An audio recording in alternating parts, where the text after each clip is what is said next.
Nithyananda Paramashivoham. Om Nithyananda Paramashivoham.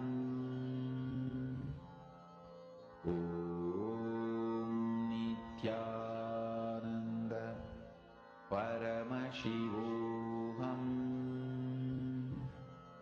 Om Nithyananda Paramashivoham. Om Nithyananda Paramashivoham. Om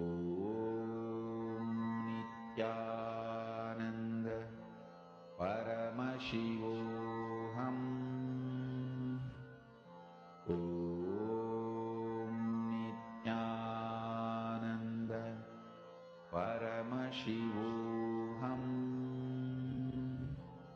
Om Nithyananda Paramashivoham. Om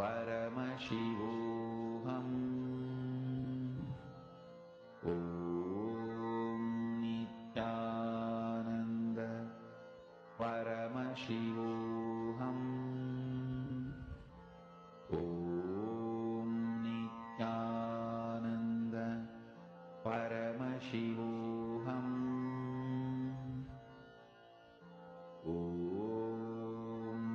Nithyananda Paramashivoham.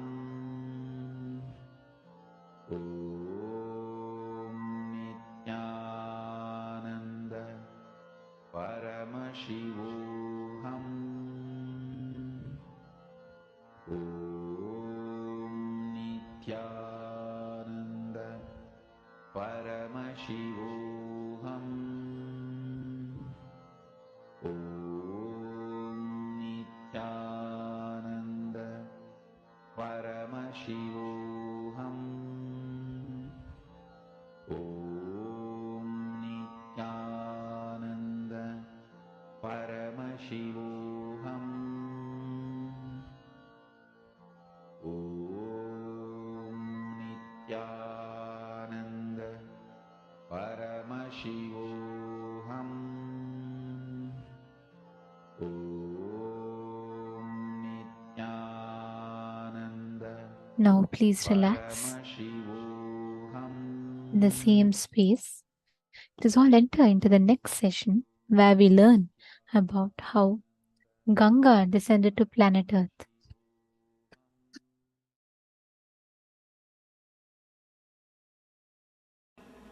Today we will see the story of Ganga. How Ganga happened on the planet Earth. Ganga is considered as a river which is there in the higher lokas.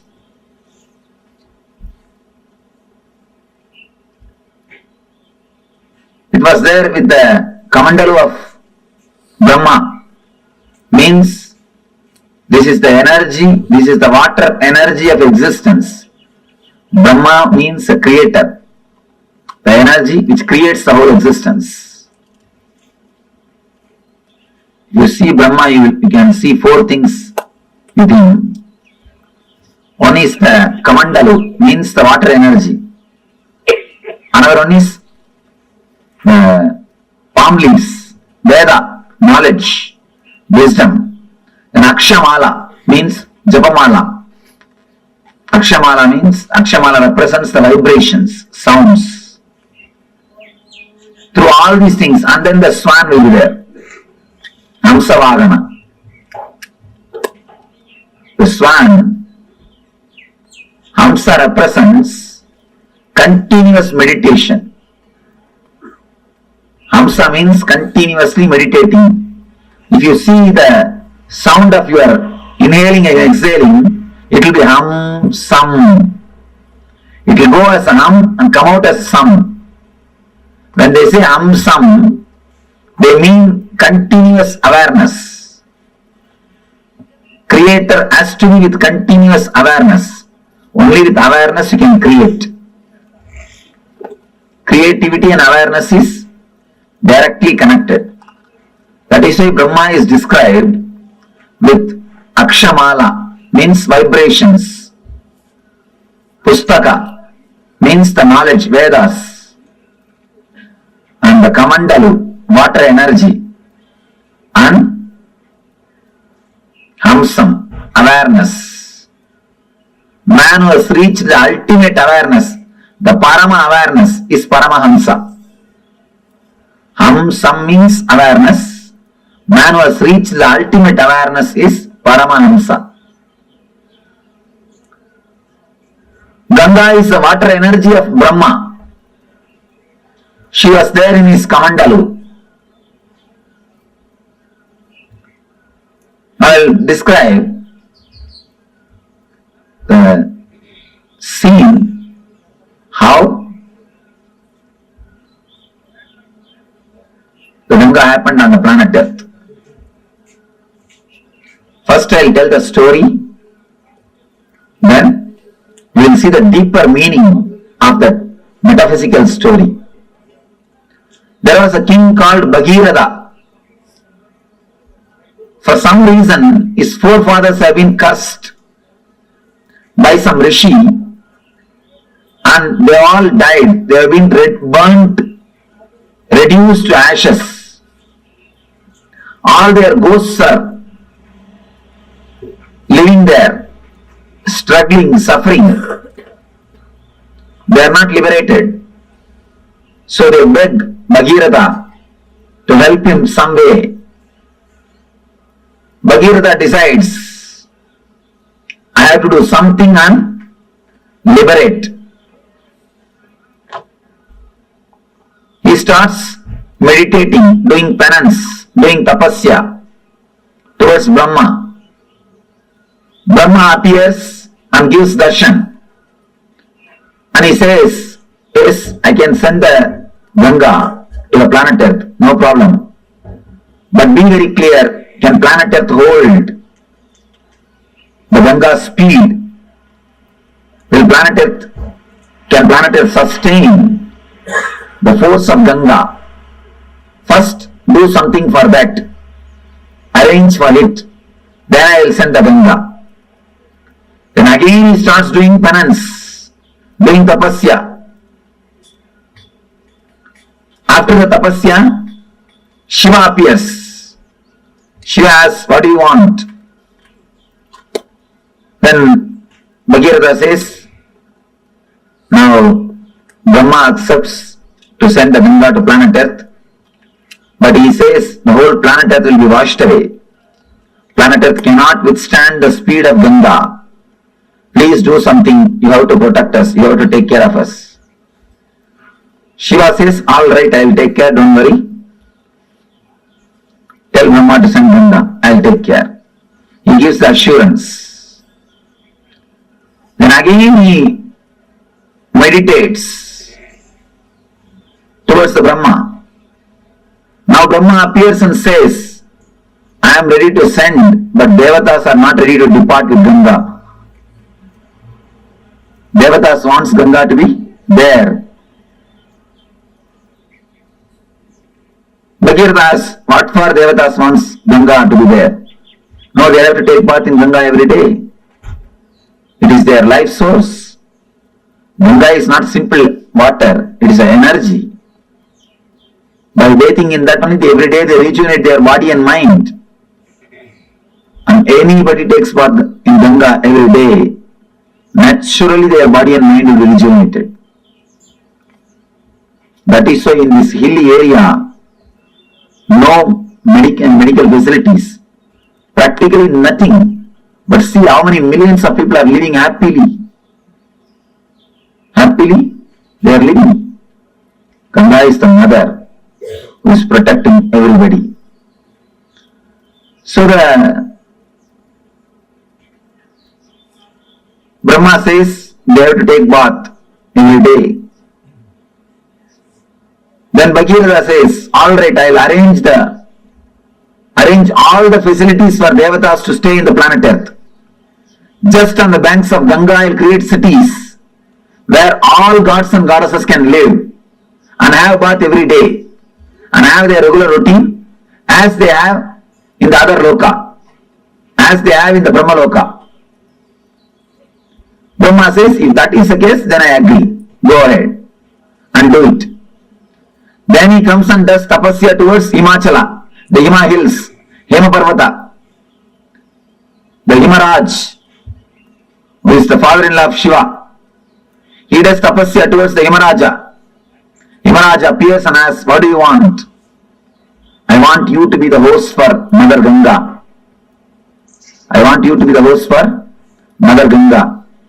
And you are the person in whom I can create a city for all the devatas. And only from you, the Ganga can flow. You are the only person who can be base for Ganga. Then she goes and tells Himaraja, host her. Himaraja accepts that Himaraja will host her. Then Bhagirata starts building the whole city throughout the route in which Ganga is supposed to travel. He meditates on every hill and takes permission. He prays to every hill. Every hill says, yes, I will give the way for Ganga.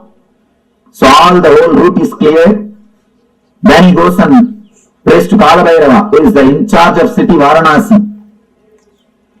Kalabhairava is the in charge of Varanasi city. He meditates towards Kalabhairava. Kalabhairava appears and says, what do you want? I wanted, please give us the way for Ganga. You should receive Ganga and give us the way. Kalabhairava says, surely I will give, don't worry. But this is such a holy city. Tell Ganga to do a protection of the city and go.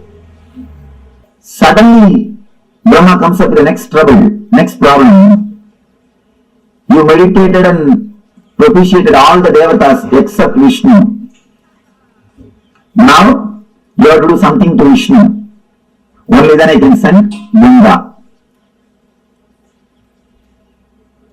Then he started meditating towards Vishnu. He prayed to Vishnu. With tapasya, Vishnu appeared. What do you want?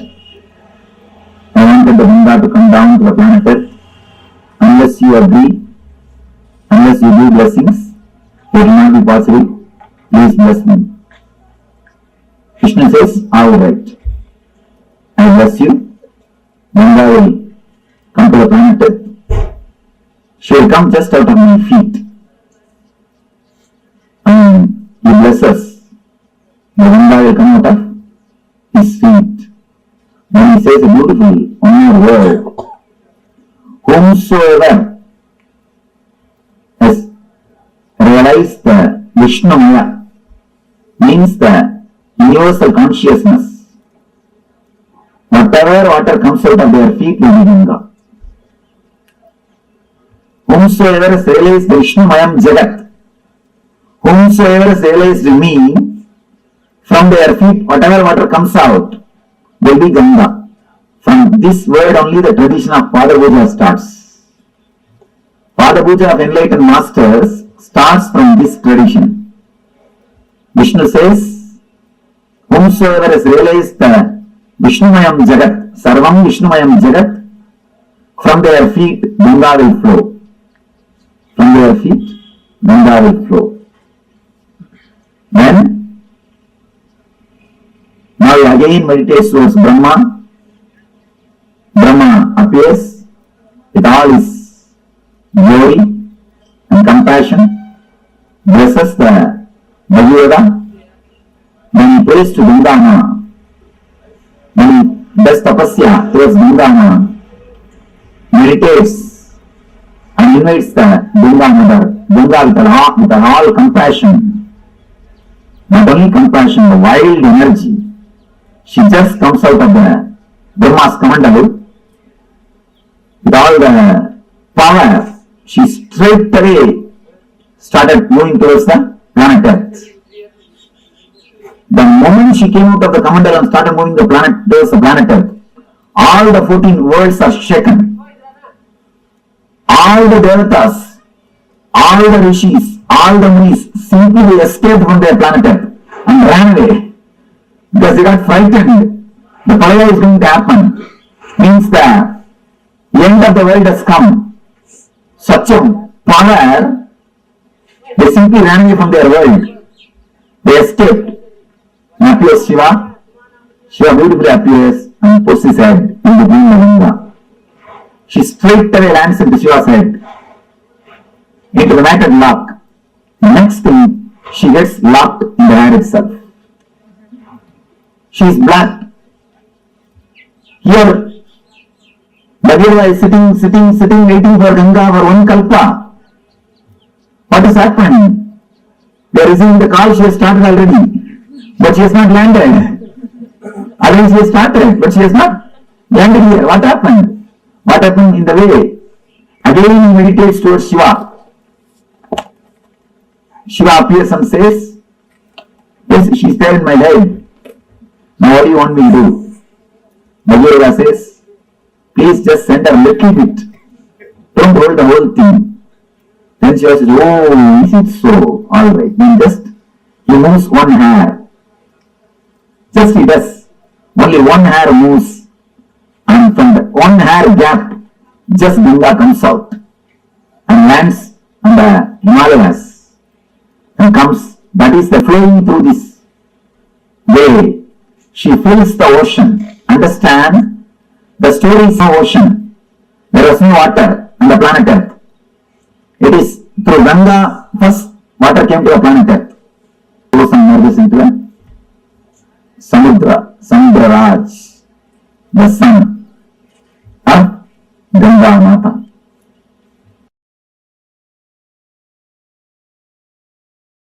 Integrity and authenticity. I can vouch with my integrity and authenticity just by living around Ganga and drinking the Ganga water every day, even remembering the Ganga's sacredness, one can become enlightened. Because it's such a powerful technique, powerful method, powerful process. Ganga heals all the violence we carry. Ganga heals all the incompletions we carry. See, the lust is an incompletion, anger is an incompletion, violence is incompletion.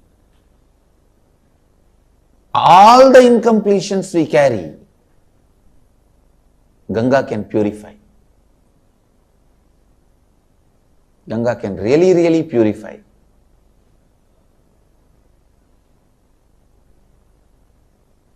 I used to sit in the banks of Ganga, just seeing. I have realized the oneness with Ganga. How the things float on the waters of Ganga does not pollute Ganga. Same way I have seen the thoughts and incompletions floating in my inner space does not make my inner space polluted. It does not touch my inner space. When you understand your incompletions are not powerful enough to make your inner space incomplete, you become eternally complete. I can say that experience I received from Ganga, on the banks of Ganga.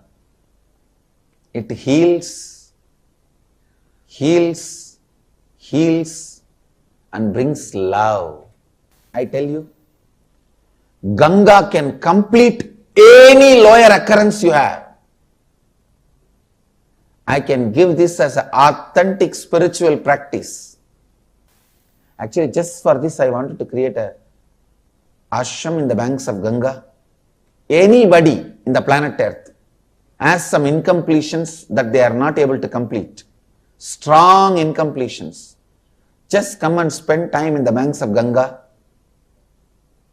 drinking Ganga water, eating the food cooked in Ganga water, Whenever you find time, morning and evening, sit in the lap of Ganga, sleep in the breeze of Ganga. I tell you, with all my integrity and authenticity, Ganga will complete you. Because even the people who are dead, their incompletions, curses given to them, their incompletions, she has completed. And you are alive. She can enter into your muscle memory, bioenergy and complete you. Do pranayama in the banks of Ganga. That Ganga prana will go inside. Eat the food cooked in the Ganga water. Drink Ganga water. Live in the banks of Ganga. Sit in the banks of Ganga and meditate. Sleep in the banks of Ganga. In her breeze. Enjoy the weather in the banks of Ganga. I tell you, she can complete you. That is why many sadhus who live here, even if they don't do any spiritual practice, they will be liberated. They will become a Jivan Muktas. Just because of Ganga's power to complete. She is here to complete. The tradition says sadhana done in the Ganga's bank brings thousands of times more result. It's true.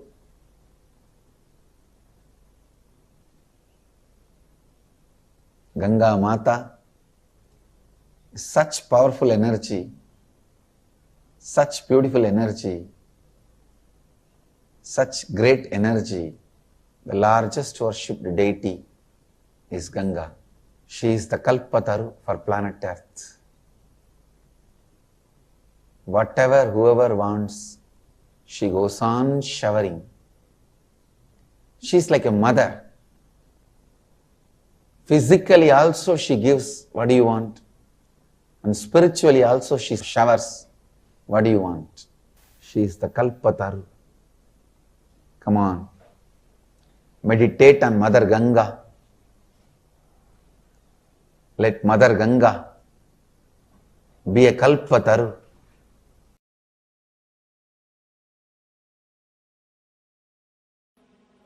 Now you understand the whole story of Ganga from the dimension of a spiritual enlightenment. Actually, the whole story is metaphysical expression of Bhagirava's enlightenment. The whole story is the metaphysical expression of Bhagirava's enlightenment. First thing, Bhagirava is tortured by the past samskaras, engrams. That is the elders who are not liberated, who are still there hanging around him. He is continuously tortured by the past samskaras, engrams. So he does tapasya towards the creator of the whole universe. Continuously meditates. He wants the knowledge, the energy to be flooded on him so that all the engrams will be washed away. All the engrams will be destroyed. And one more important thing, Ganga came, she washed all the ashes of Bhagirava's forefathers and liberated all of them and gave ultimate enlightenment to Bhagirava, and she is here, liberating people. So he is praying he is meditating towards the Creator, the divine energy, so that the energy can be flooded on him. The Shakti can happen to him. All the engrams will be washed away. He will be liberated, enlightened. The first darshan of Creator is what I call first experience, Satori. Understand, Why do you think Brahma is described with the 4 heads? Don't think 4 heads are there. He can see complete 360 degree. The first experience is what is described as Brahma. The man who gets the experience of seeing complete 360 degree is what we call Brahman. He has achieved Brahma. He has achieved the Brahman consciousness. Whosoever gets the experience of seeing this side 360 degree and this side 360 degree achieves the Brahman consciousness. Bhagavan achieves Satori, first experience, glimpse. Then the Brahma says, enlightenment can happen to you, but be very clear, will your body stand? Prepare your body and mind. Will it be able to stand, sustain? Prepare it. Then it will happen forever. Prepare yourself. Create a maturity so that the energy can be with you forever. Then Bhagirada starts his tapas. Bhagirada starts his tapas. All the energy centers is awakening and preparing all the energy centers to receive the energy and to sustain it, to radiate it. If you don't prepare the planet Earth and call the Ganga, it will not be blessing, it will be a curse. It will destroy the planet Earth and the other worlds. So unless you prepare your whole body mind, enlightenment cannot happen. You need complete preparation. Satori can happen. You need complete preparation. Now you meditate towards the Guru who will guide, who will hold the energy and give you how much you wanted. He is the Shiva. He meditates on the Guru, Shiva, and asks, Master, when I have the experience, see my maturity and take care of me.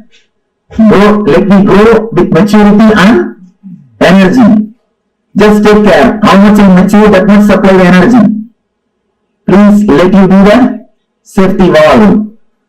Let you be the dam. Then appears Guru. Says, I'll take care. Don't worry. Then, once everything is ready, he has to prepare the base for the energy to land is Anandaganda Chakra. Anandaganda is the base on which directly the Ganga can land. Ganga can descend. So he creates all the 7 cities, 7 chakras. He clears the roots, opens all the chakras, makes himself mature. So that when energy descends on him, when enlightenment happens on him, it can stay on him and help the whole world. It will be a blessing for him and to the whole world. He continues to do tapasya. He propitiates all the devatas, means the devatas who are residing in every chakra. Then comes Kalabhairava, in charge of Varanasi, Swadhisthana chakra. And he asks, please give me the way for Ganga. Kalabhairava says, surely I will give, but tell her she should go round. She should be around me. She should be in me. That is why Swadhisthana, energy is installed in Swadhisthana. Energy is installed in Swadhisthana. It is Swadhisthana where the self is established. Himalayas is Anandaganda. Varanasi is Swadhisthana, where the energy is installed, where the whole energy takes a turn, where whole energy takes a turn. He propitiates all the devatas, prepares the whole thing, then intensely starts meditating, calls the Ganga. So Brahma blesses, Vishnu blesses, Ganga has come out of the Kamandalu, straight away she is landing, but still enlightenment has not happened. Ganga has lived there, but she has not landed here.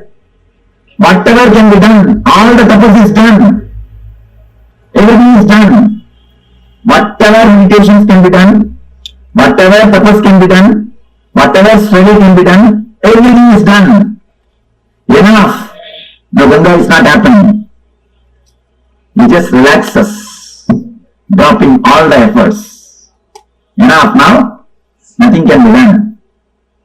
What to do? Nothing can be done.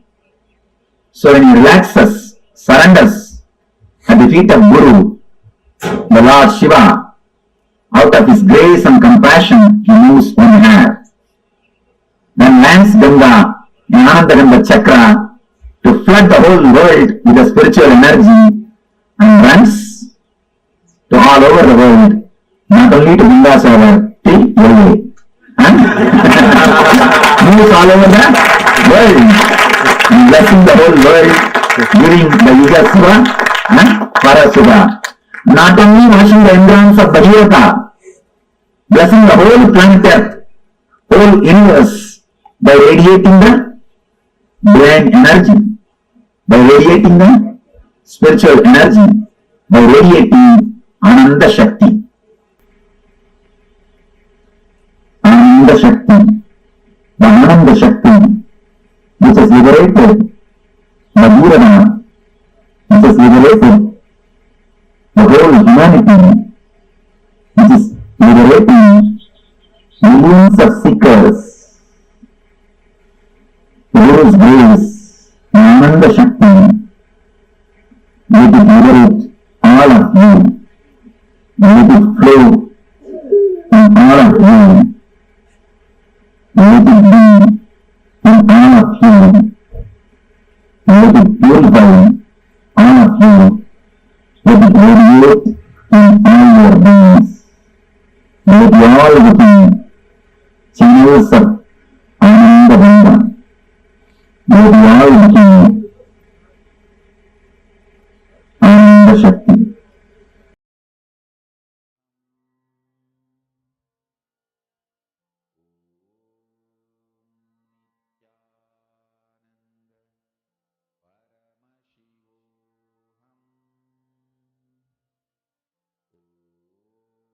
Ganga, the embodiment of enlightenment. Devi Ganga, the ultimate representation of enlightenment. I think Swamiji narrated this story so beautifully that anyone will just fall in love with Ganga. The way Swamiji explains Ganga, right? That's the beauty. In Hinduism, deities are not just like, okay, some characters of mythology. No, we know they are living, alive, and they are as alive as amongst us as any of our friends are. Ganga is that ultimate cosmic representation, that embodiment of completion.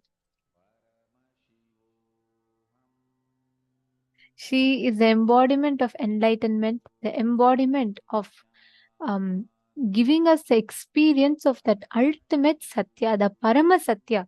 Ganga comes down for liberation. Ganga Mata. In Hinduism, she is revered and worshipped as Devi, Mother Ganga.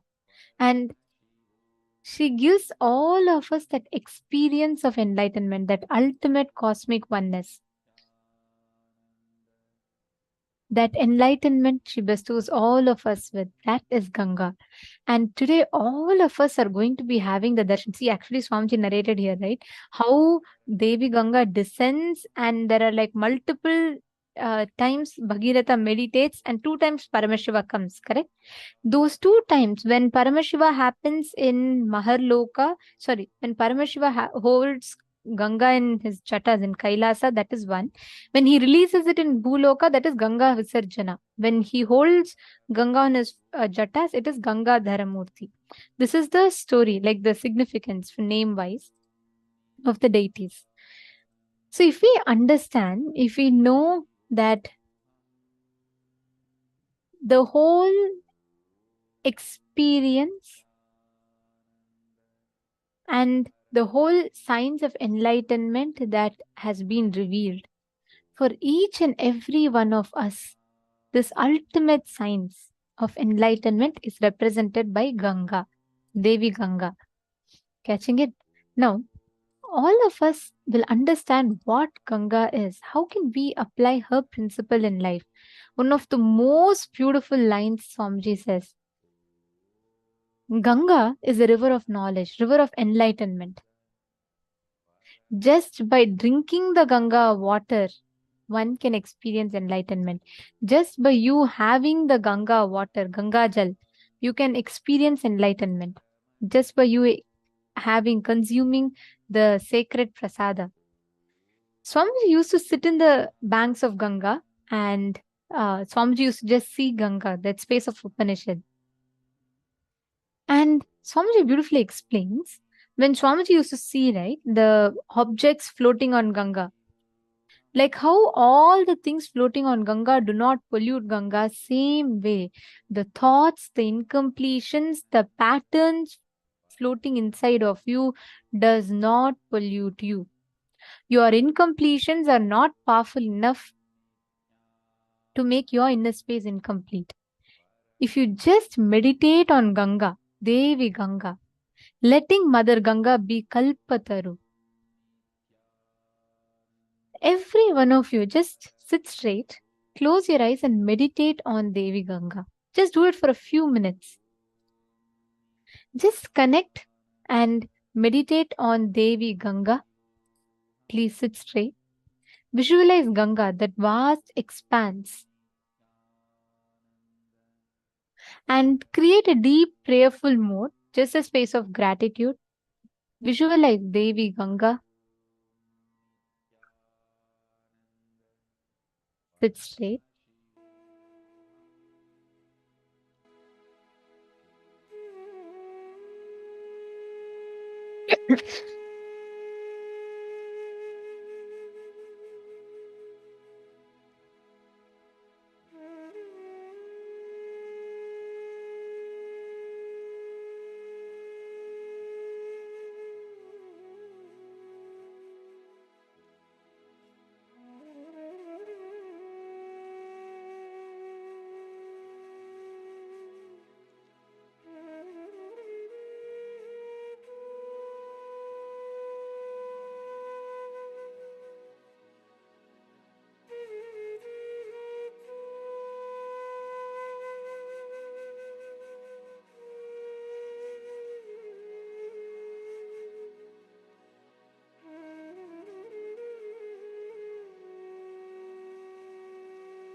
I request all the participants to sit straight.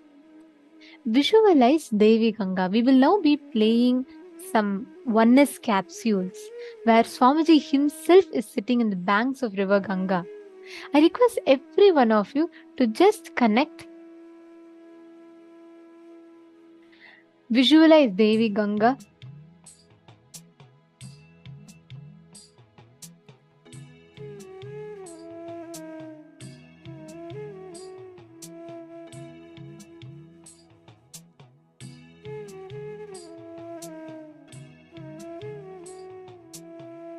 Ganga Mata, she will just flow through and gush into all of our lives, infusing completion.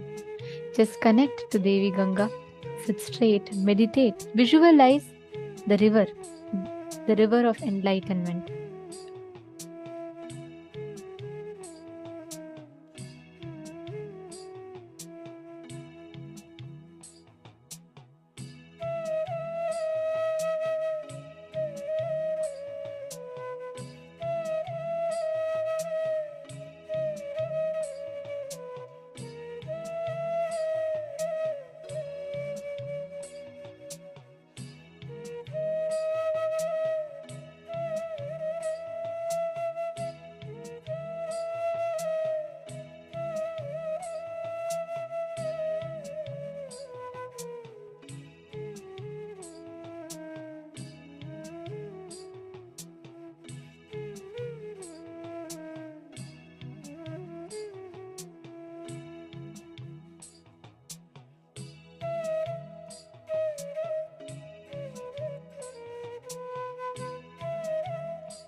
हर हर गंगे, हर हर गंगे, हर हर गंगे, हर हर गंगे, हर हर गंगे, गंगा अयम।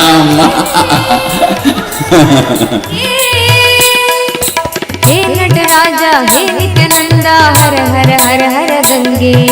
हे नटराजा हे नित्यानंदा, हर हर हर हर गंगे। हे नटराजा हे नित्यानंदा, हर हर हर हर गंगे। हे नटराजा हे नित्यानंदा, हर हर हर हर गंगे। हर हर गंगे, हर हर गंगे, हर हर गंगे, हर हर गंगे, हर हर गंगे, हर हर गंगे, हर हर गंगे, हर हर गंगे। हे नटराजा हे नित्यानंदा, हर हर हर हर गंगे। हे नटराजा हे नित्यानंदा, हर हर हर हर गंगे। हे नटराजा हे नित्यानंदा, हर हर हर हर गंगे। हे नटराजा हे नित्यानंदा, हर हर हर हर गंगे। हर हर गंगे, हर हर गंगे, हर हर गंगे, हर हर गंगे। नित्यपुरीश्वरा जय गंगाधरा, नित्यपुरीश्वरा जय गंगाधरा, नित्यपुरीश्वरा जय गंगाधरा, नित्यपुरीश्वरा जय गंगाधरा।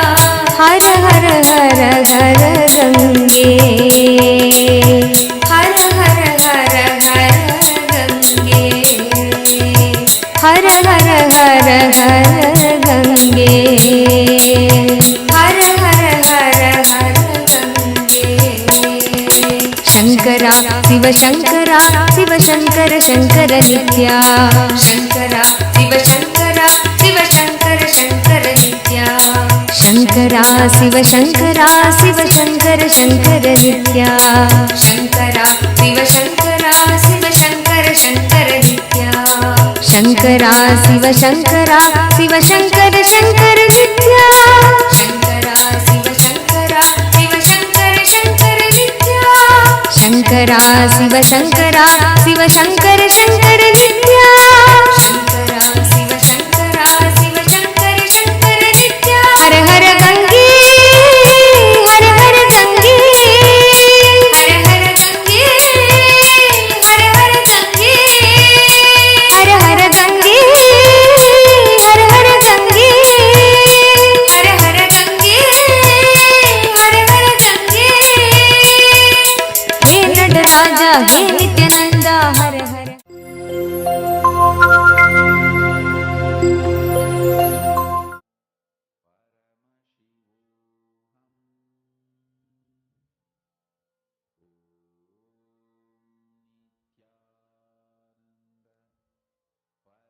Please relax.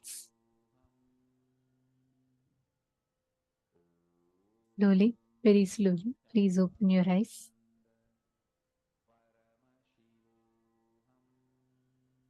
Ganga Mata, the embodiment of completion. Actually, Swamiji tells beautifully, Ganga is the largest worshipped deity. Starting from Gangotri till Ganga Sagar, fully she is worshipped by 2 crore people every day.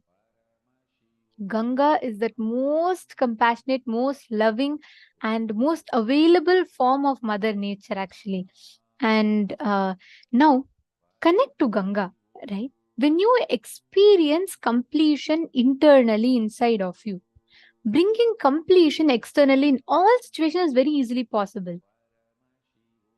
See, Mother Ganga represents the Prakriti, ultimate form in front of us, right? If something is just a matter, if something is just an object which is not relevant in your life, you will not be able to connect with it. That is why we all worship Ganga as Mother, Devi. The moment you declare and connect her as that, she's immediately gushing to be available to us. And every one of us can just sit now. Vamadevananda, just sit from this space. Every one of you sit and connect to Ganga. You will see how all your commands, the nature will listen, the nature will obey. Whether you want to increase the size of water in something, whether you want to increase the temperature, everything will simply fall into place. All of you sitting here now, Ma Liangshu, Ma Pinyushan, Ma Donna, every one of you, connect to Devi Ganga, declare any change you want in the weather temperature. Immediately you will see how she will rush to make it happen for you. Shall you all start? Please sit straight. Sit with your head, neck and spine in a straight line. So first step, what you're going to do is, you're going to go to accuweather.com. The link to the website is shown for all of you here. Go to accuweather.com, and once you go to accuweather.com, you can take any one place. Let's say, for example, if Ma Liangshu, if you are scanning Beijing, okay? So scan, now you can type out Beijing in accuweather.com and you can see the current temperature in Beijing, and you will be able to alter the temperature at least by 3 degrees. Minimum by 3 degrees you will be able to alter. Okay, shall we all start? Okay. Please chant the Mahavakya. Come on, every one of you, please connect to a partner. Can I please request you all to post in chat if you have connected to a partner? Paramashivoham. Om Nithyananda Paramashivoham. Om Nithyananda Paramashivoham. Om Nithyananda Paramashivoham. Om Nithyananda Paramashivoham. Om Nithyananda Paramashivoham. Om Nithyananda Paramashivoham. Om Nithyananda Paramashivoham. Om Nithyananda Paramashivoham. Om Nithyananda Paramashivoham. Om Nithyananda Paramashivoham. Om Nithyananda Paramashivoham. Om Nithyananda Paramashivoham. Om Nithyananda Paramashivoham. Om Nithyananda Paramashivoham.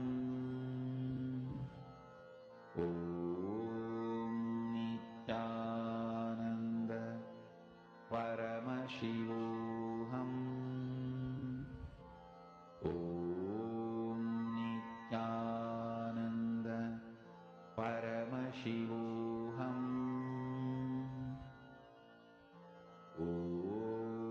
Nithyananda Paramashivoham.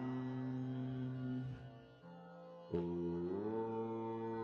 Nithyananda Paramashivoham. Om Nithyananda Paramashivoham.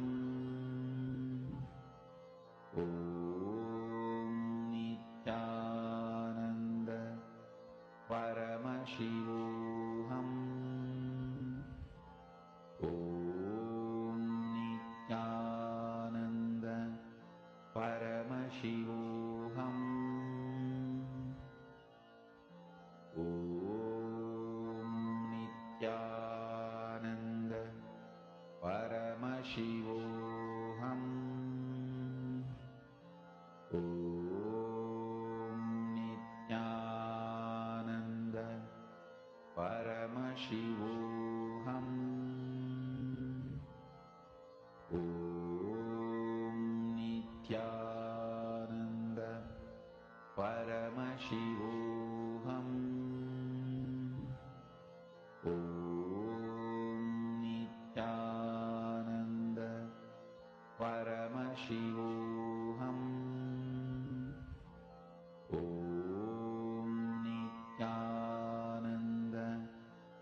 Paramashivoham. Om Nithyananda Paramashivoham. Om Nithyananda Paramashivoham. Om Nithyananda Paramashivoham. Om Nithyananda Paramashivoham. Om Nithyananda Paramashivoham.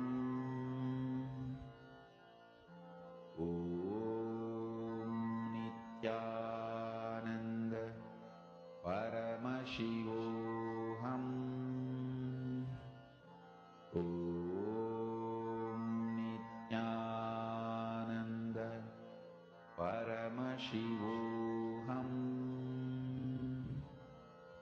Om Nithyananda Paramashivoham. Om Nithyananda Paramashivoham. Om Nithyananda Paramashivoham. Om Nithyananda Paramashivoham. Om Nithyananda Paramashivoham. Om Nithyananda Paramashivoham. Om Nithyananda Paramashivoham. Om Nithyananda Paramashivoham. Om Nithyananda Paramashivoham. Om Nithyananda Paramashivoham. Mahamahavagya, spiritual lullaby for samadhi, and Suprabhatam, wake up call, wake up song for Paramashiva. This Mahamahavagya is spiritual lullaby for you to fall into samadhi. Suprabhatam, wake up song for Paramashiva to wake up in you. Just remember this one powerful cognition. This Mahamahavagya puts me in samadhi. This is spiritual lullaby for samadhi, and Suprabhatam, wake up song for Paramashiva in me,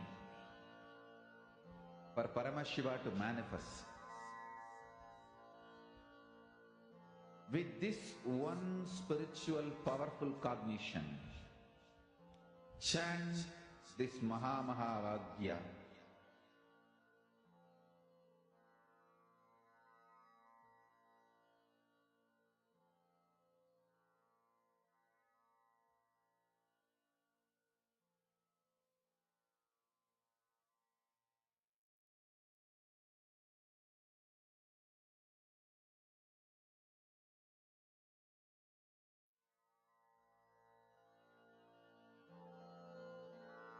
Mahamahavagya, spiritual lullaby for samadhi, one spiritual powerful cognition. Chant this Mahamahavagya. Nithyananda Paramashivoham. Shivoham. Om Paramashivoham. Om Shivoham. Paramashivoham. Paramashivohananda. Paramashivohyananda. Om Nithyananda Paramashivoham. Paramashivohananda Paramashivoham. Om Nithyanandam.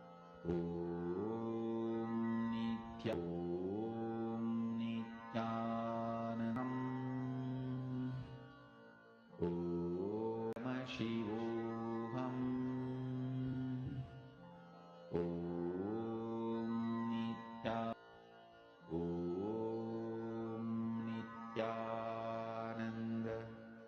Paramashivoham. Ananda Paramashivoham. Om Nithyananda Paramashivoham. Om Nithyananda Om Nithyananda Paramashivoham. Om Nithyananda Paramashivoham. Om Nithyananda Paramashivoham. Om Nithyananda Paramashivoham. Om Nithyananda Paramashivoham. Om Nithyananda Paramashivoham. Om Nithyananda Paramashivoham. Om Nithyananda Paramashivoham. Om Nithyananda Paramashivoham.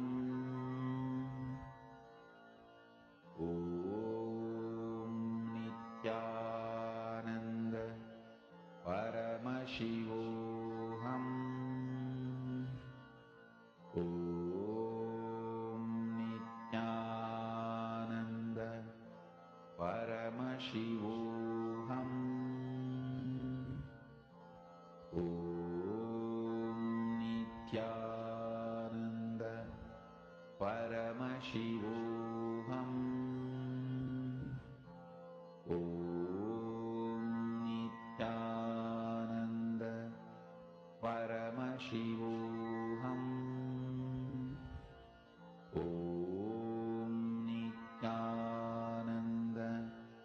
Paramashivoham.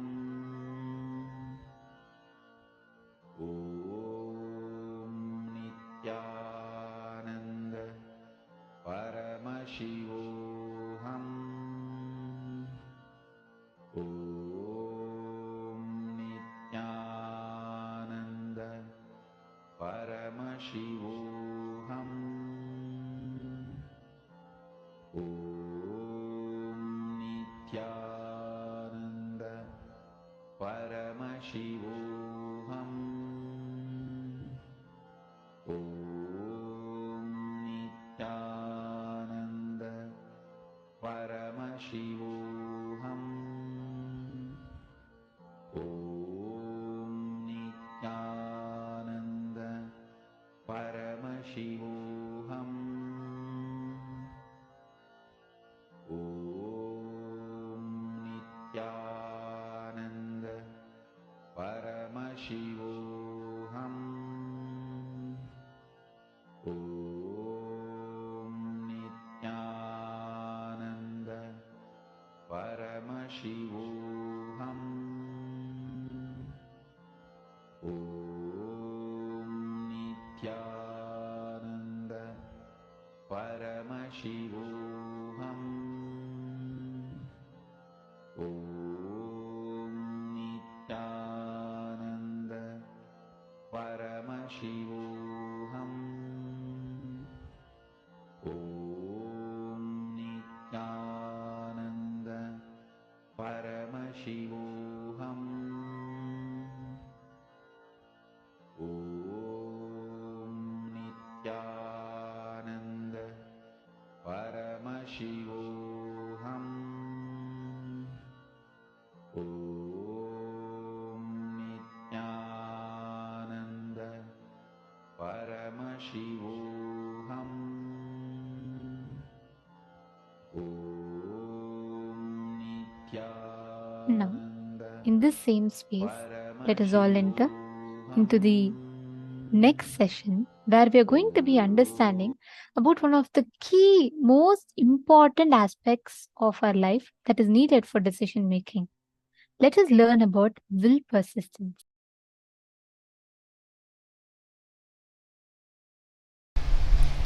Whether the inner world success or the outer world success, whether Jivan Mukti, living enlightenment, or the outer world success, power, money, whatever you want, happens with one master key: will persistence.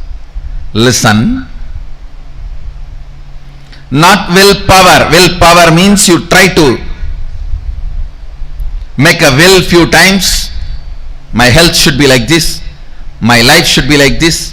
My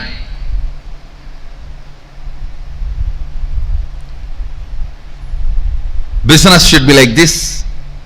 You make few will with the clear idea it is not going to be successful. And when that fails, you think, oh, it is not for me, this is not for me, and you collapse. That is what I call willpower. Actually, it is will arrogance. But will persistence means the number of times again and again and again your ability to create the will intensely is will persistence. Your will is made out of the material called persistence. Please understand.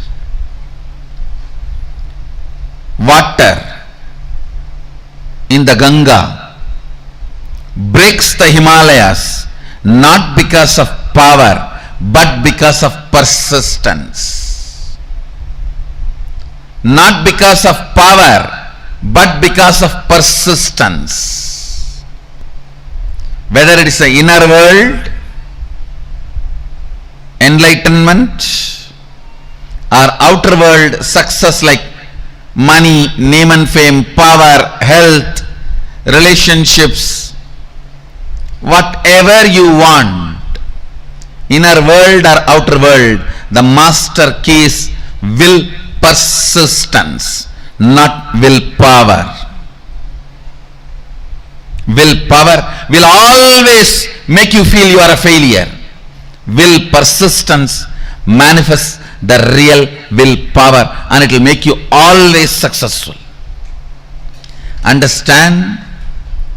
Ganga, the water of the Ganga, neither by its power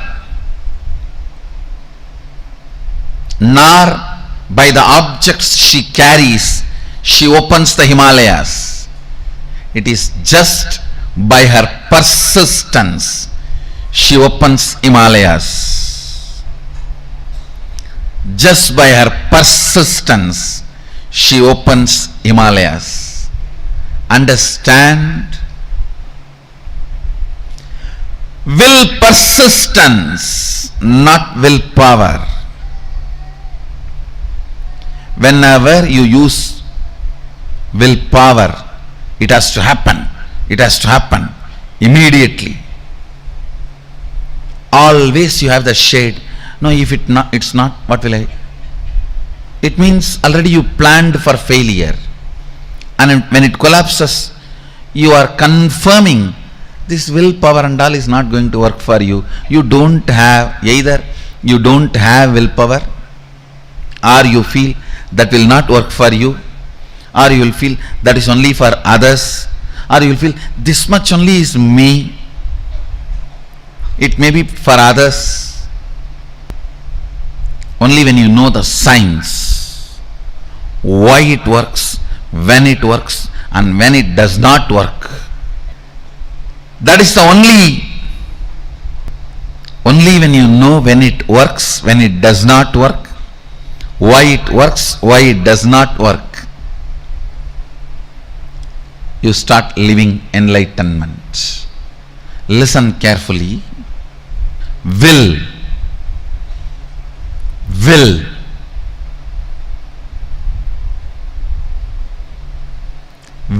persistence means manifesting enlightenment and powers. If you decide to persist, that moment power starts manifesting. You don't even need to spend your whole life on persistence. Persistence is your decision without self-doubt.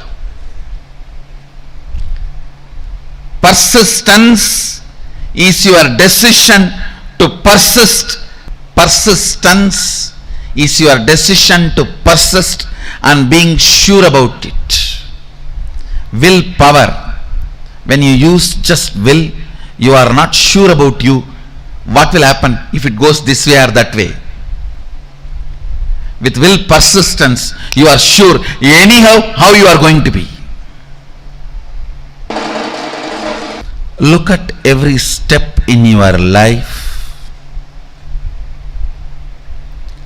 All your patterns of withdrawing from life, all your decisions to withdraw from the life comes from your will arrogant decisions.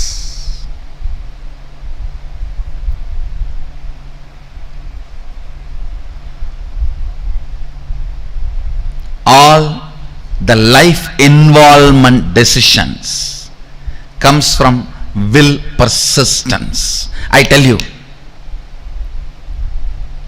whether inner world or outer world, life is all about how much you are intensely getting involved. That's all.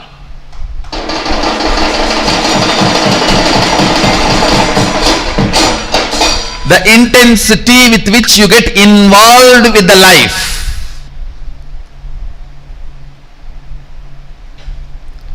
Intensity with which you get involved with the life. The more and more interaction, more and more involvement, more and more ice breaking.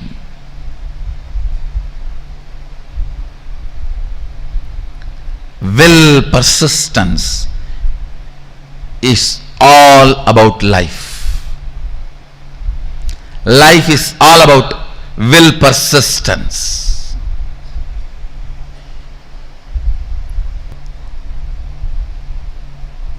Will arrogance is failure. Will arrogance means I'll try to create a will. If it is successful, then I'll believe this philosophy. If it fails, if it does not click, then I think this philosophy is not for me, this does not work for me, or I think this does not work for anybody. All this is what I call will arrogance. Let me check out how it looks, how it feels.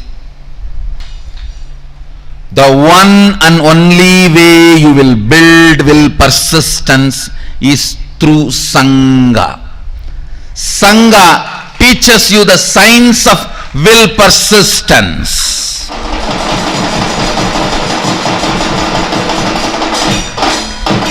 I tell you,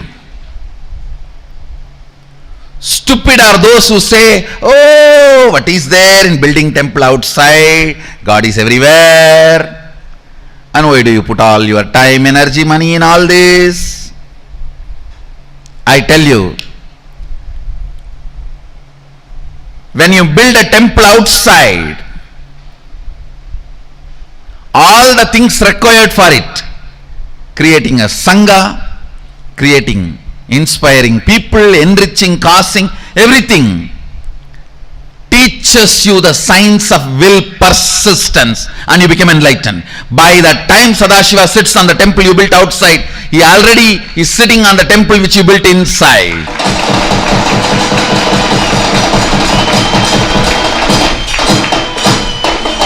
I tell you, anybody wants enlightenment, build a temple, you will have it.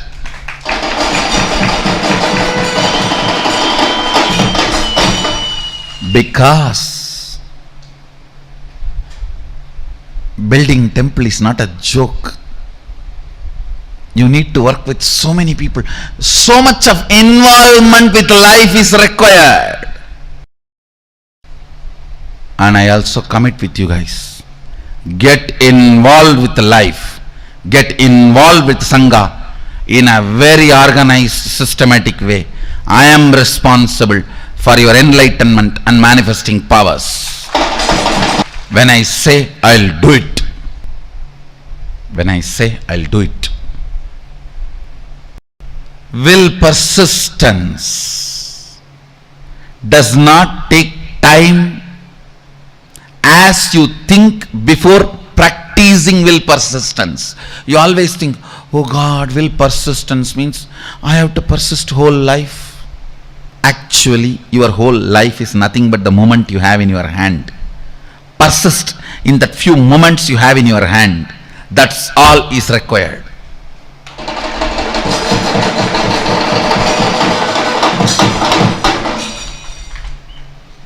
The moment you think of the whole life, it's will arrogance, not will persistence. The moment you decide will persistence, simply you start manifesting Sadashiva.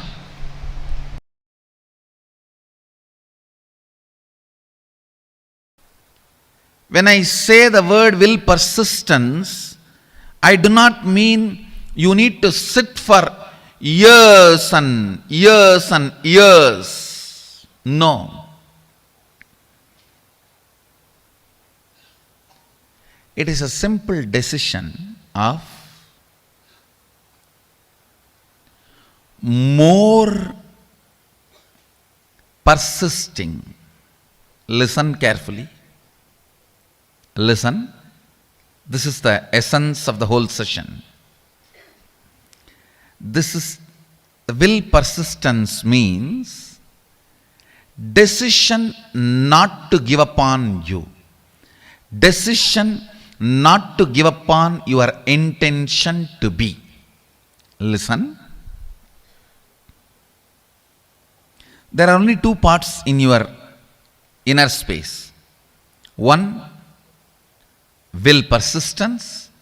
Another one, giving up. Either you give life to the thought current of giving up or to the will persistence. Your decision to give life only to will persistence and not to give life to giving up thought current is all I call will persistence. Listen.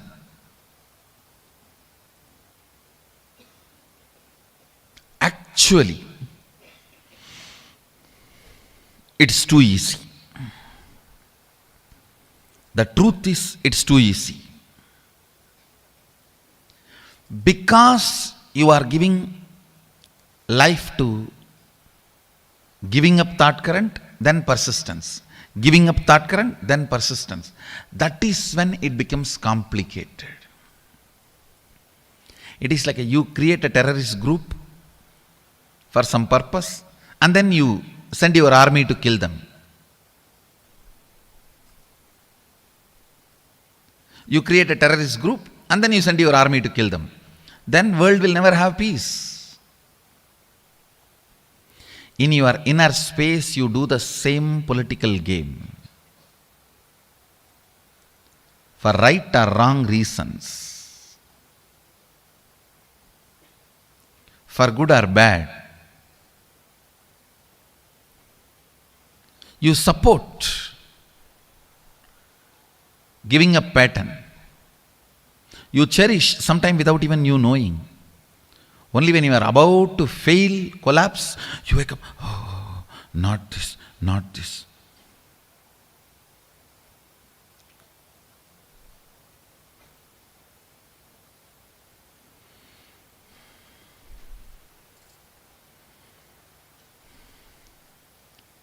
Having an alarm in your life to remind you and hold you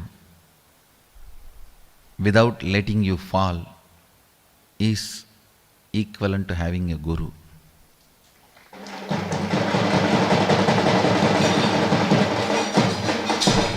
Guru is all about that only. An alarm which rings every day between 8 to 9.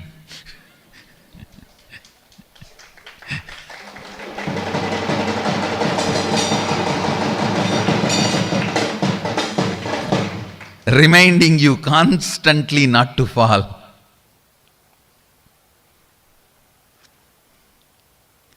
An empower, will persistence, thought current. You never manifest what you desire, you manifest only what you believe. If you think what you desire you are going to manifest, no, you are fool. You don't know the secret of manifestation.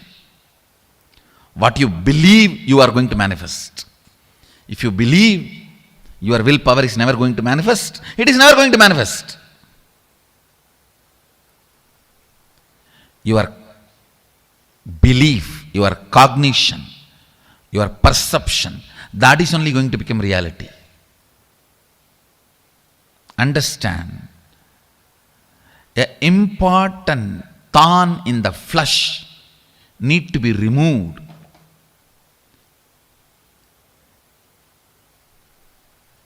The pain point need to be removed from your inner spaces.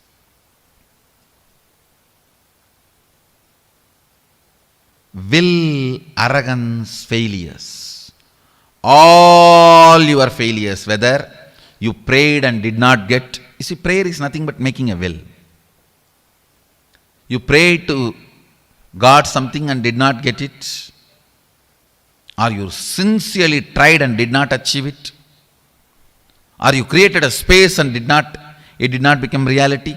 All this and all the pains accumulated around this is all about will arrogance. Listen, it is all about will arrogance.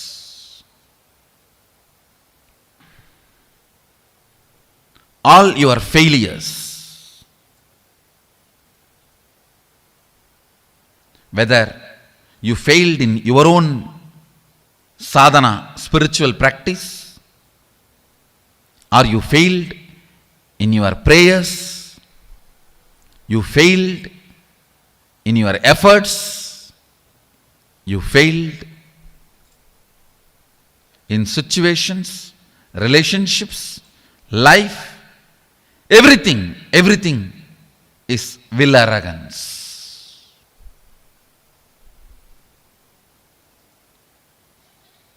If you understand,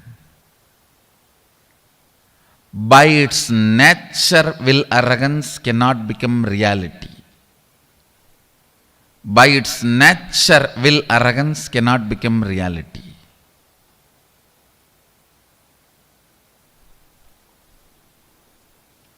Only will persistence can become reality. So much of healing will happen inside you. Today I wanted all of you to do this as an assignment. All the situations you feel you have failed, frustrated, hopeless, list from the time you remember you. From the time you remember you, list and find out how your will arrogance failed you in that situation. How your will arrogance was the main reason why you failed. This understanding and then completing with this pattern of struggling with will arrogance and deciding to have will persistence. Your will arrogance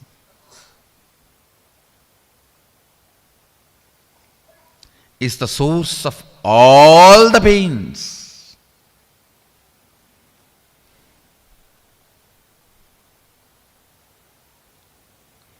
If you can internalize this one truth today,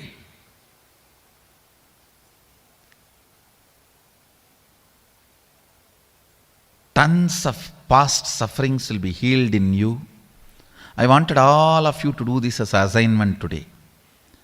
From the time you remember, you write down all the failures, frustrations, hopelessness, situations when you collapsed, when you gave up, when you felt you have not achieved what you want, you felt loss, whether it is personal, health, professional, career, life, prayers, spiritual, anywhere. Pen down all the failures and analyze each one. How the will arrogance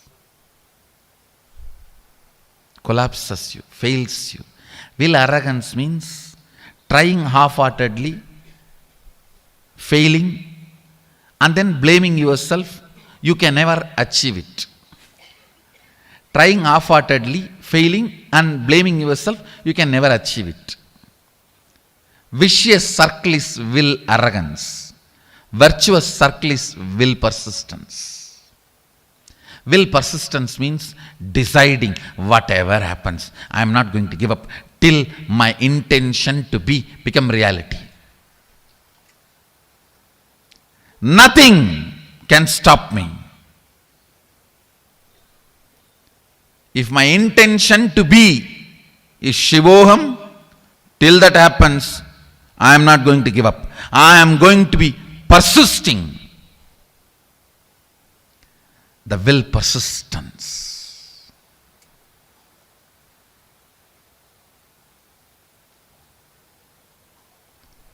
Whatever may be your intention to be,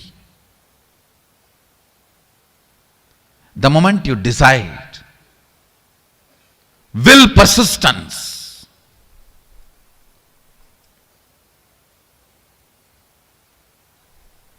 you will see so much of healing, healing, healing, powerfulness, powerfulness, powerfulness.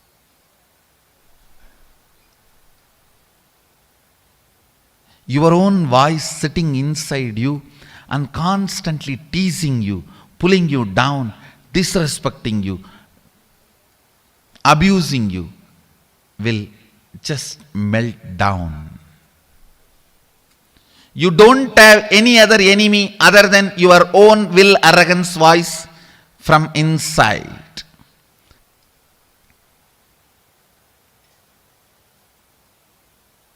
Today do this assignment. This ironing out will heal you so much. You will be ready to manifest all the experiences and powers of Sadashiva align here. Start this assignment today. Start this assignment today.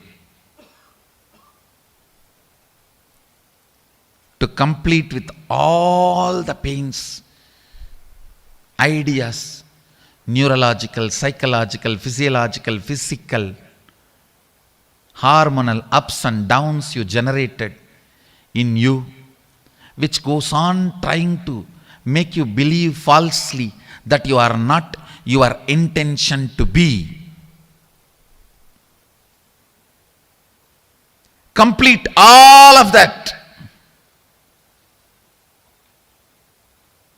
After finishing the assignment, you will simply understand it is just dash dash dumped on you by your will arrogant lifestyle. Actually, I want you to do the assignment here. Sit here, and after this session, do the assignment. I'll help you complete here.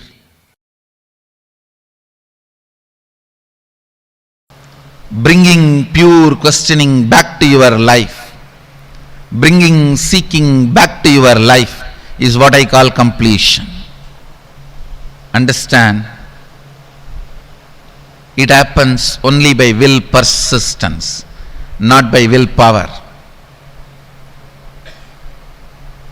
Sometimes people come and tell me, oh, 10 years I had persistence. No, you had willpower.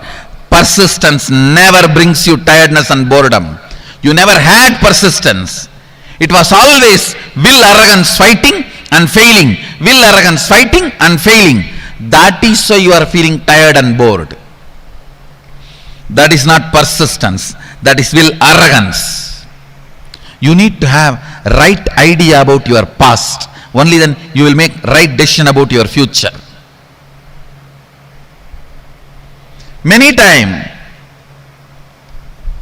the tug of war which you continue to have with your will arrogance, you call it as will persistence. No. Will persistence is different. Will arrogance is different. In will arrogance, every time you only fall into powerlessness and repeat the same stupid cycle. In will persistence, every time you are one step ahead. You are one step ahead. You are one step ahead. So you will never be bored. You will never be tired. Tiredness and boredom is the quality of will arrogance, not the quality of will persistence. Will persistence never brings powerlessness about you or about others. Will arrogance always brings tiredness, anger towards you and others. Will arrogance is different. Will persistence is different. Will persistence becomes will power, not will arrogance. Will arrogance becomes only will failure. Will persistence becomes will power. Will arrogance becomes only will failure. Will persistence suddenly makes you young and you start from the beginning. Come on, start 1, 2, 3.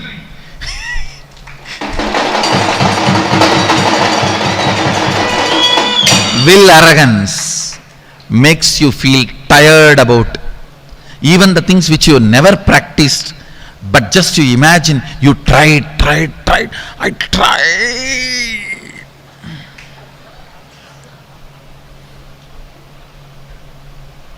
It means you just need kadka pudi. I tried. It is not coming. Will arrogance is different. Will persistence is different. Persist. Persist. Persist. Naham manye suveteti. Nona veteti vetacha. Yonastat Veda tatveda nona vedeti vedacha. You may know something, you may not know something. Knowing what you know and knowing what you don't know is itself knowledge. Will persistence, will persistence, will persistence.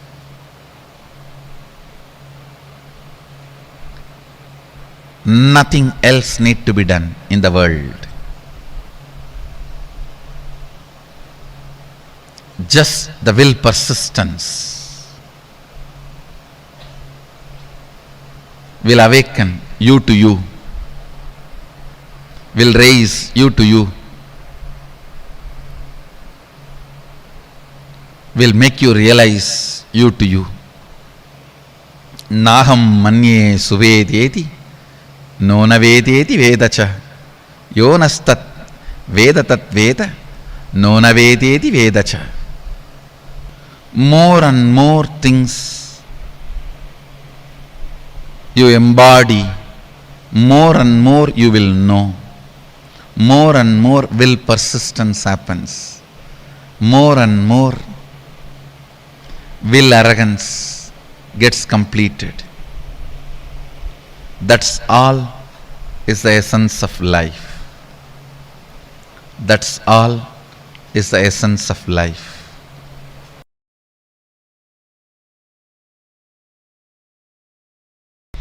At certain level, attacked by tiredness, self-inflicted boredom makes you feel you know it. That's all can be known. You give up on you. And you feel everything is okay. I have seen this during the manifestation of powers. People actually fight with the so-called willpower. It is not willpower, will arrogance. If I make it now, it has to happen now. If it is not happening, then it is not for me. Leave it. Willpower. What do you think as willpower? Is nothing but will arrogance. Real willpower comes by will persistence. When you are bit by the snake called will arrogance, and that poison spreads inside you as tiredness and self-inflicted boredom. I've always seen this. When people first start seeing me, they are all excited, go gaga about all over. If they don't convert that excitement into responsibility and assimilate it as part of them, then slowly. That's the difference between fan and devotee. Fan just fans away all the excitement. Devotee makes the excitement into responsibility. Whoever has converted their excitement and devotion into responsibility, they will never be bitten by tiredness and self-inflicted boredom. Understand? I am using two words. Tiredness can sometime can come even externally, but boredom only from internally it can come. That is why I am using the word self-inflicted boredom. When these two attacks you, you come to a decision, that's all for me, leave me. When you say, that's all for me, leave me, your life has ended. Your life has ended. Even I don't tell that. Even still I sit and work.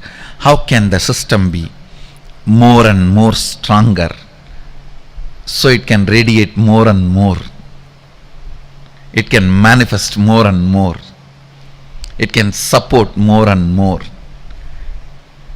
It can share more and more.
Okay, so now I request every one of you to tell me, what is Atma Shakti?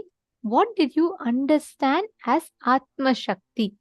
Come on, can I request all the participants to post? Whatever you understood as Atma Shakti, can I request every one of you to post?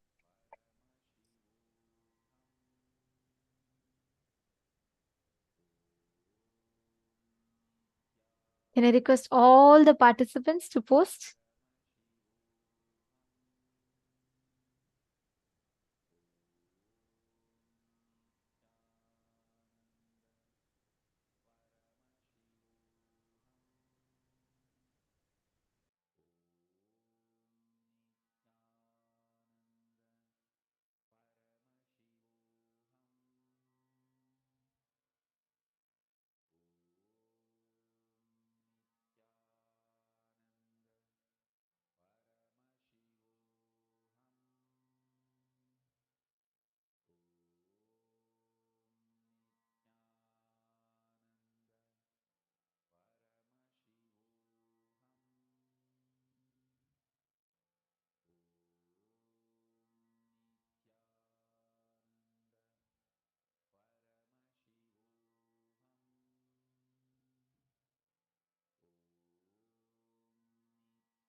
Paramatma Shakti. What is Atma Shakti?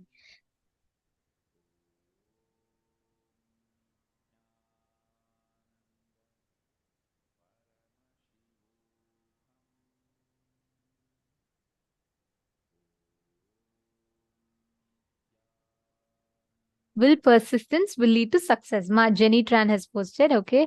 Ma Dana Caesar has posted, you know how you will have persistence when you are trying again and again with the attitude of little child in play, okay. Ma Leong Kok Teng has posted, Ma Joyce Leong has posted, truly believe that we will achieve the goal. Okay, Ma Dana Caesar, will persistence is not will arrogance, okay. And never give up, all right. And Ma Sonia Rao. Okay, come on, all the others. Ma Sanishan, Ma Chengyu, Ma Sil Oz, Ma Gualin. There are a lot of you. Can I request all of you to please post? Come on. Dear participants, every one of you post. This whole session, right? This whole truth is a very, very important one because this affects many of our decision-making abilities. Okay, Satyojata Shiva has posted Atma Shakti is you persisting, going on again and again on your vision and on how you are to be. Okay, very nice. And Zach Medaya, come on, can I request every one of you to post as well?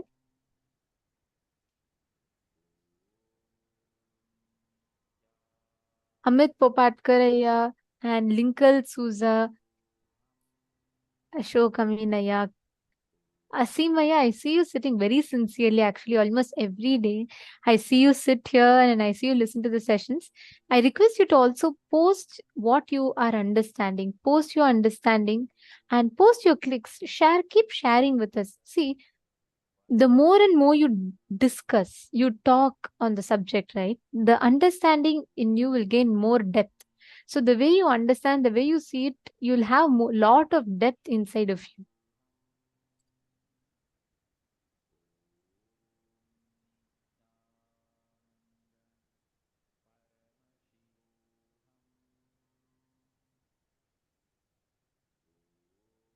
Okay.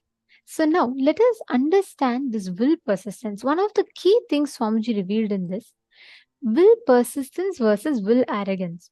See, many times by the temporary understanding or ideas that we derive from life, we jump to a certain conclusion. Say, for example, you try to invest your money into something and your money fails. Basically, you don't really get a good returns of what you invested in. And your money fails again. When you understand, when you realize, when you cognize how this constantly, the situations outside are not going to determine your success or failure, your response to every situation is going to determine your success or failure, then you will not push yourself to, okay, let me see what is the next situation like, let me see the results, then let me take the action. You will not wait for that. You will take the responsibility and you will manifest, you will move situations in life without waiting for life to change. See, there are two different things, okay? Typically, every one of us, most of us at least, we all wait for things to happen until we say, oh, okay, if really I'm going to let life show something, let there be some result, then I'll take an action. And life waits. Life says, okay, let you take some action, then I'll give you the result. This battle, right, almost keeps going on. Whoever gives up saying, okay, till whether I do or not, let life someday, suddenly, somewhere, something will happen. That time, let's see. That exact thing is what is will arrogance. But you wait, you say, let things come, let me see when things come and let things manifest. Will persistence is you taking responsibility to create the reality that you want. Only those who take responsibility for them to manifest the reality that they want, they are the winners. Those who don't take responsibility are on the loser's side. Whoever takes responsibility, whoever decides, I will take responsibility for it to happen, they become the winners.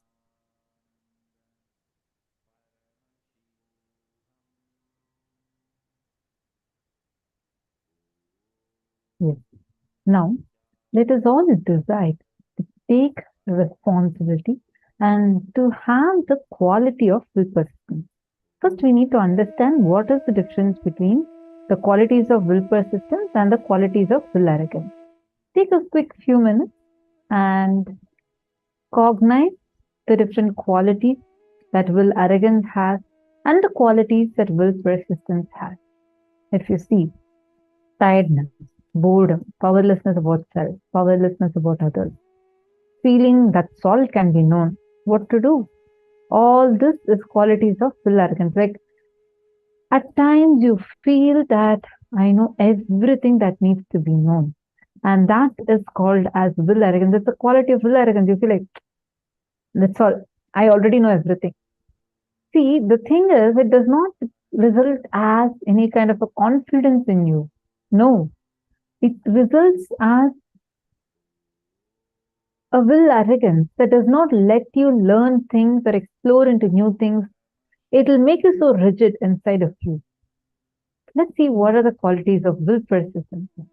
Young, energetic, energy to start from the beginning, and tremendously powerful. All these are qualities of will persistence. You would actually see all these qualities in Swamiji. Now take a few minutes. Now see where exactly this will persistence from us actually goes is when you start building incompletion from your past failure. For example, when you were a kid, you started falling 100 times before you got up to start walking. Am I right? We all keep falling, and then only you get up and walk. You did not walk at the first try. But at that time, that fall, physical fall itself did not cause pain in you because you didn't consider that as a failure. You didn't have your own long sob story because of why you feel so strongly inside you that you failed and you have that failure pain. That was not there when you were a kid. That's why you're walking today. Am I right? When you started walking, as a kid, when you started walking, hundreds of times you fell down and got up, fell, got up, fell, got up. The only difference is you never gave up. So you are very clear. Until I walk, I'm going to keep trying. That quality is will persistence. Now what happens?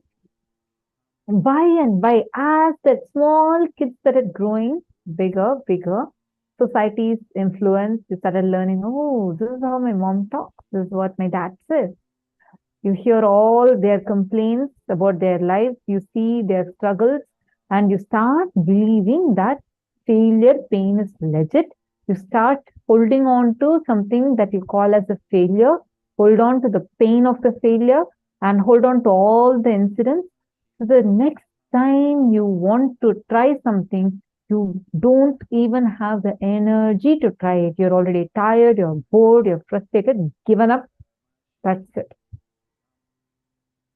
That is where the will arrogance starts. How many of you are understanding this? How many of you are able to see this in your life? Where you can very clearly see, yes, this is how I'm struggling with will arrogance. I understand better. Thank you. Glad to know that, Madena. Sorry, I also want to apologize to you. The other day, I read your name. I thought it was someone else, and that's what I had told in the other darshan that day, saying about that, this 2-3 seasons you've been attending, because I know you've been connected to Swamiji for a long time. So I just wanted to correct myself. A few days ago, I read your thing and I had mentioned that. Actually, if you just understand how many times we take one action. Swamiji explains this very beautifully, right? Once one of the Adinavasis had gone to Swamiji and she said about how she feels like, she's a failure and things are not happening. And Swamiji looked at her and in a very ferocious tone, Swamiji said, failure is not cute. Because the moment you label something as failure, right? That means you have decided to stop taking responsibility for the situation in front of you. What's the difference between success and failure? For a person who wants to be successful, for him, even if there are misses, it's an attempt, not a failure. The moment you stop attempting, the moment you stop trying, that is when it becomes a failure. See, let's say as a child, I'll go back to that example. As a child, you tried standing up. Yes, every one of you crawled. Every one of us fell. We kept falling. Is there anyone here as a child who's never fallen? No, right? Every one of us have fallen. And we tried standing up. Finally, somehow we managed to stand up and start walking. Correct? Now, are you going to call the 100 times that you fell as failure? No, nobody tells, oh, I failed to stand up when I was a child. No. You say you attempted, you kept trying. It's an attempt because you didn't label it as failure and you didn't say, fortunately, no child has a concept of failure. After that, what happens is society imposes this concept of failure into us. What do we say? We stand up, we try. That's what we say as a child. Now, even once when you try the second time, if it does not happen, we say, oh my God, I have failed. This concept of failure. For me, I'm very sure this is not going to work out for me. This is not my strength. This is not an area that I have some strength in. These are all the kind of statements we start uttering. Am I right? Ma Libo Sun Libo. Nice to see you here. Are you understanding? Ma Sun Libo and All the Sarvangapita Yajaman, Sarvangapita Karta, Sarvangapita Karta manifestors. I request you all also to please interact. You all can post in the chat. All right. See, are all the male participants also understanding this?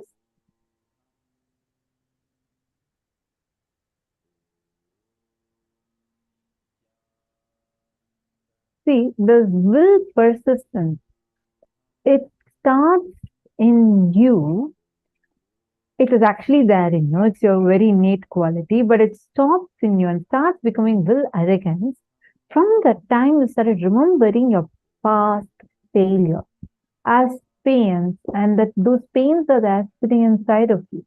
They're suffocating you. You're struggling with those, and they make you feel that it's impossible.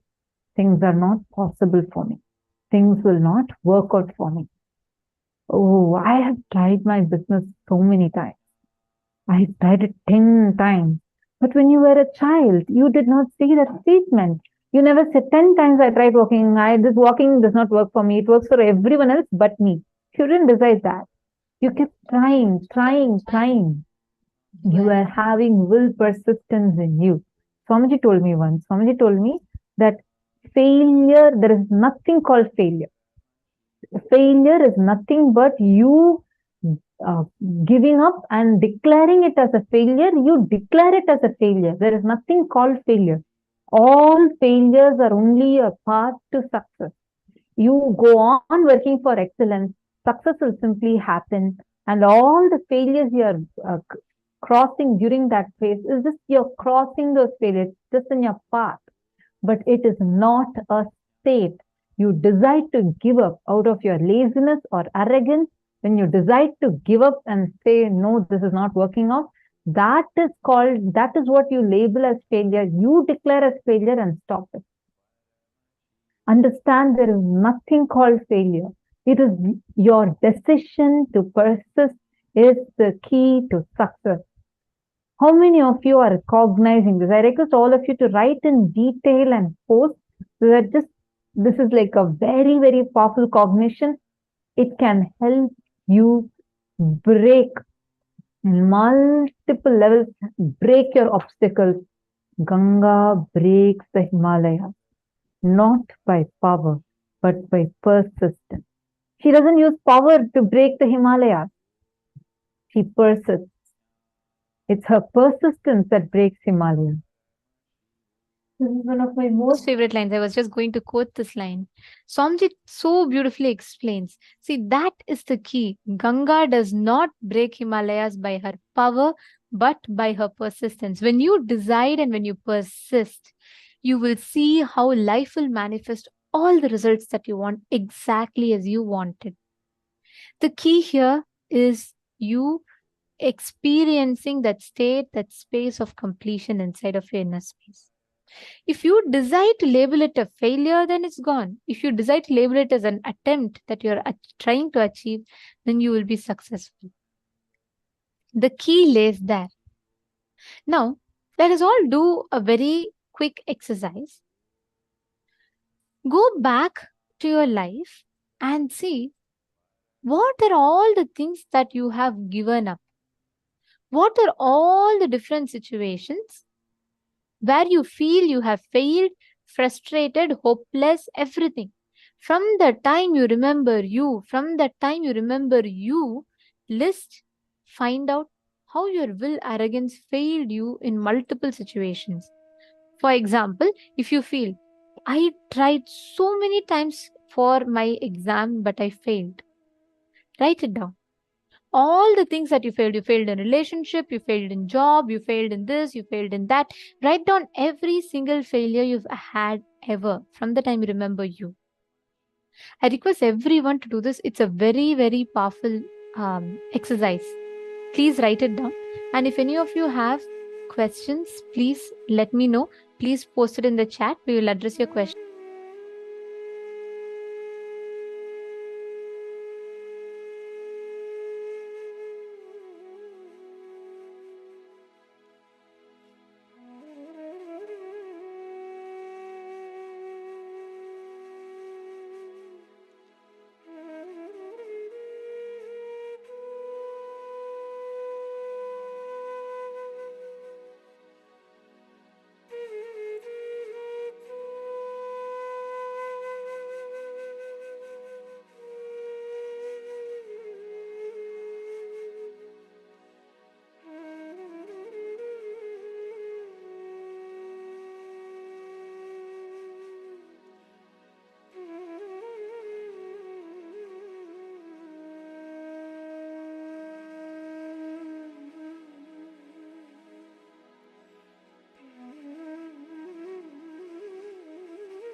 Now, in the next step, I request every one of you in all the things that you have written down, right?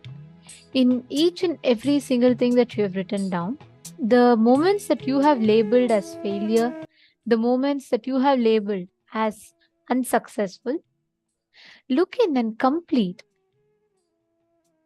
why you failed where you failed. Sit and complete with that pattern of struggling, the will arrogance. And now, consciously go back. Once you complete with each of them, make a decision to work only with will persistence. Sit with that decision. Only with will persistence, you're going to take the decision, not with will arrogance. Just revisit those incidents and look in and complete with them.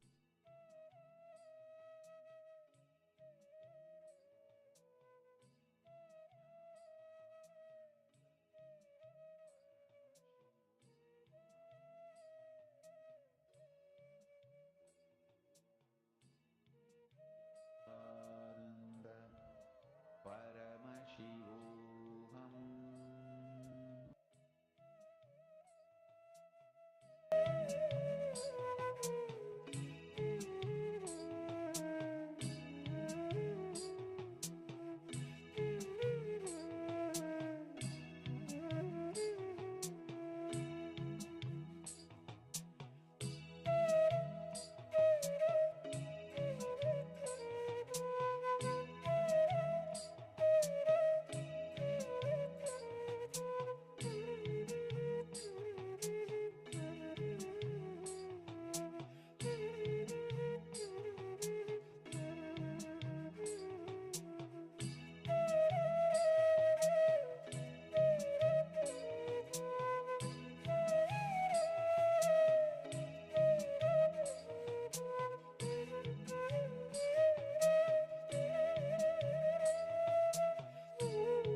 relax slowly.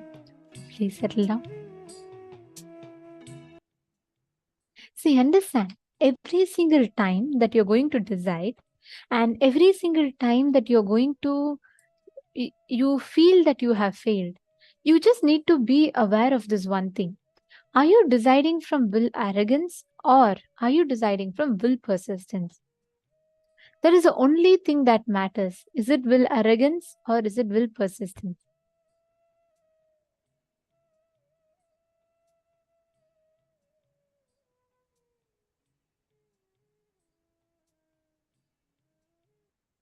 Look back each time.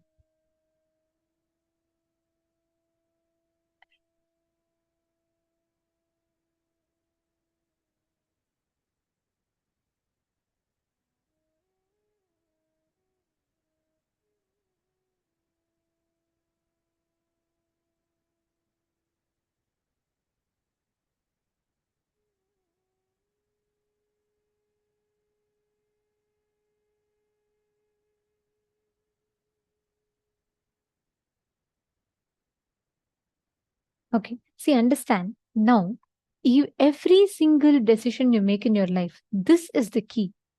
Are you deciding from will arrogance? Even let's say, even if you say, I tried, but it's not going to work out for me, that is also will arrogance, because there is no such thing that does not work for you. There is no such thing that does not work for you. Everything that you want, when you consciously will it, there is a very, very clear way of making it happen. This same law applies even for power manifestation. How many of you are declaring consciously from this moment onwards, you are going to work from will persistence, not will arrogance? How many of you are taking it up as a declaration in you? Can you put yes in the chat, please?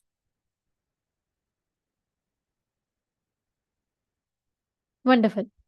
Now listen very carefully.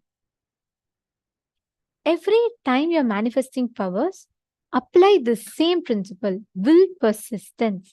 With will persistence, you can make it happen. You have a way to make it happen. Drop that will arrogance and work with will persistence. You will see how just by your conscious will, you can make it happen. Now sit and let us do the same thing. See, one cycle is 42 minutes, all right? So you're going to be doing half a cycle, which is 21 minutes of altering this. So it may take up to 42 minutes, and that's totally fine. It is okay, but do this at least once completely. Pick up a place and make sure already that forecast is not predicting sun or rain or whatever you want to bring in there, and alter the temperature. Increase it but by at least 2-3 degrees. Please chant the Mahavakya. I request every one of you to do this. Please head to accuweather.com. Nithyananda Paramashivoham. Om Nithyananda Paramashivoham. Om Nithyananda Paramashivoham. Om Nithyananda Paramashivoham. Om Nithyananda Paramashivoham. Om Nithyananda Paramashivoham. Om Nithyananda Paramashivoham. Om Nithyananda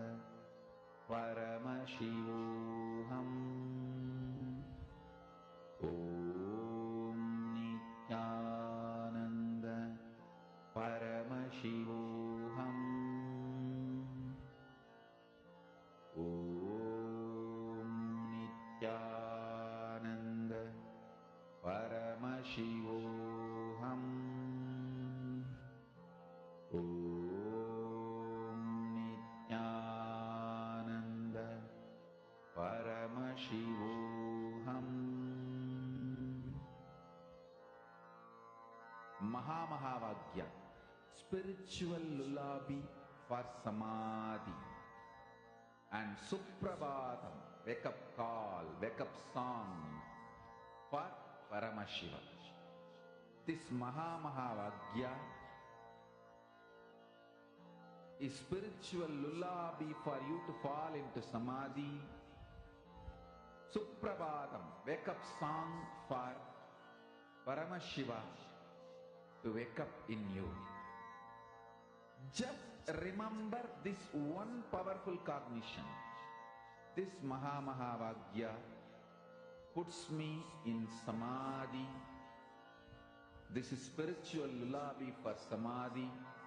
And Suprabhatam, wake up song for Paramashiva in me. For Paramashiva to manifest. With this one spiritual powerful cognition, chant this Mahamahavagya.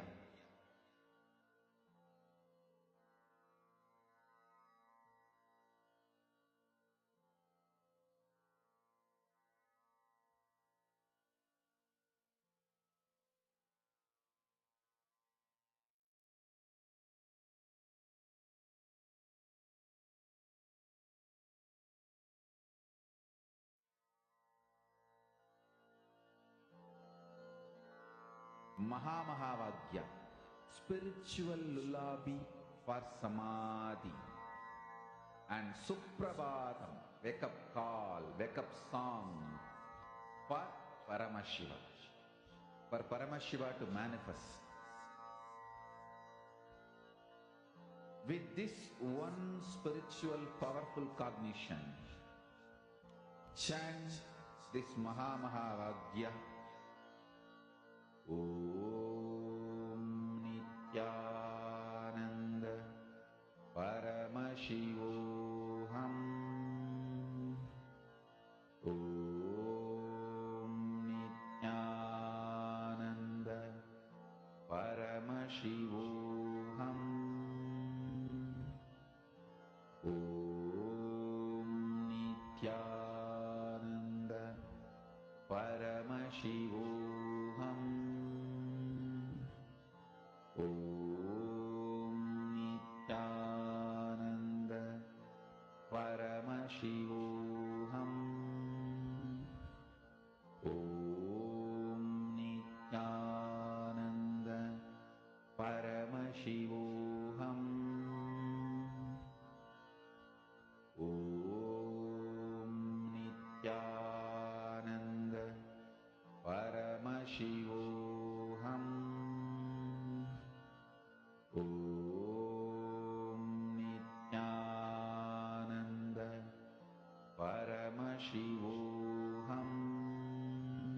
Om Nithyananda Paramashivoham.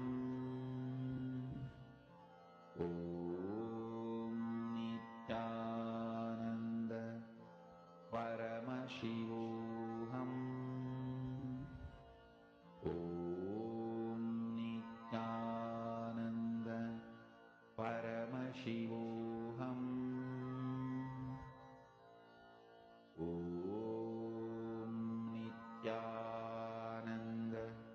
Nithyananda Paramashivoham. Om Nithyananda Paramashivoham. Om Nithyananda Paramashivoham. Om Nithyananda Paramashivoham. Om Nithyananda Paramashivoham. Om Nithyananda